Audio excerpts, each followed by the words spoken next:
Trump says he wants to eliminate taxes, and Scott Bessent says, the Treasury Secretary, that 2026 is the feast. Now, those two statements are extremely important. Number one is Trump said this 9 years ago. Number two, the word feast is really important that Scott Bessent used. So he said 2025 was setting the stage. 2026 is the feast. Trump said 9 years ago he's going to eliminate taxes, and now he's saying the same narrative again.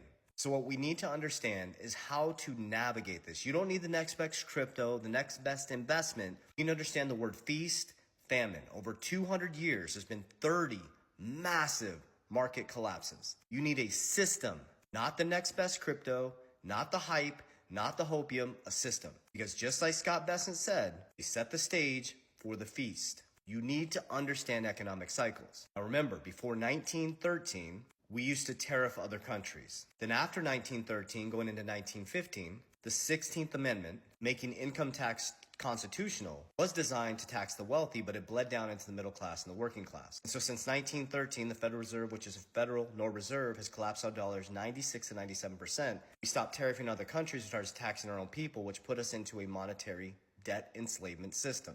So now Trump is stating he's going to eliminate taxes. He said that 9 years ago. I wouldn't bank on any of this stuff. I would prepare. Don't wait for saviors.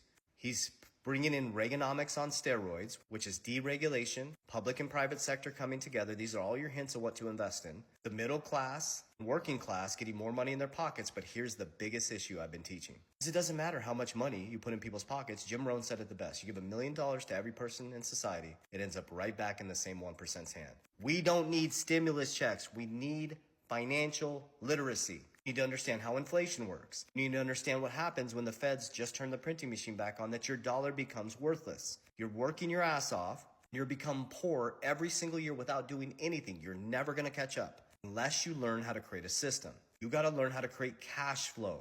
If they eliminate taxes or put more money in your pocket and they start giving you stimulus checks, you better learn how to invest because your dollar is worthless. If they lower taxes and they lower interest rates and they print a shitload of money, you actually become poorer because the dollar they're giving you becomes worth less and they're taking the printed money and investing in assets. It's not by chance that Trump Media is climbing up in the top 10 in Bitcoin treasuries. It's not by chance that American Bitcoin, Eric Trump, is one of the fastest growing Bitcoin treasuries. It's not by chance that Strategy B is the #1 Bitcoin treasury and BlackRock is the #3 holder in their Bitcoin treasury company, Strategy B, and BlackRock is the #1 holder in Bitcoin. Now, I'm not saying you have to invest in crypto. What I'm saying is you have to learn how to beat inflation. What assets will beat the devaluation of your currency? Why do you think gold and silver are an all-time high? Why do you think Bitcoin is so high? Now, you're price sensitive because millionaires use charts and billionaires use astrology, JP Morgan. It's a cycle.